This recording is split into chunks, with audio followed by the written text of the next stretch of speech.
કોંગ્રેસ કાર્યાલય ખાતે ઘર્ષણના કેસ મામલે સમાચાર સામે આવ્યા છે।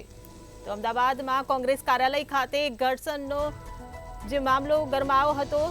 ભાજપ કોંગ્રેસના કાર્યકર્તાઓએ સામસામે જે પથ્થરમારો કર્યો હતો અને મામલો ગરમાયો હતો, ત્યારે પોલીસે આરોપીઓને મેટ્રો કોર્ટમાં રજૂ કર્યા છે।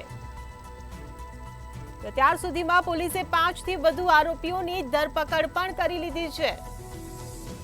પોલીસે 200 લોકોના ટોળા સામે ફરિયાદ નોંધી છે। તો ગઈકાલે જે ઘટના ઘટી હતી, ભાજપ અને કોંગ્રેસના કાર્યકરો આમને સામને આવી ગયા હતા। કોંગ્રેસ કાર્યાલય ખાતે જે ઘર્ષણ સર્જાયું હતું ભાજપ અને કોંગ્રેસના કાર્યકરો વચ્ચે, ત્યારે ભાજપ કોંગ્રેસના કાર્યકર્તાઓ જે સામસામે પથ્થરમારો કર્યો હતો, લાકડીઓ છૂટી મારી હતી, તેને લઈને પોલીસે આ કાર્યવાહી કરી છે। પોલીસે આરોપીઓને આજે મેટ્રો કોર્ટમાં રજૂ કર્યા છે।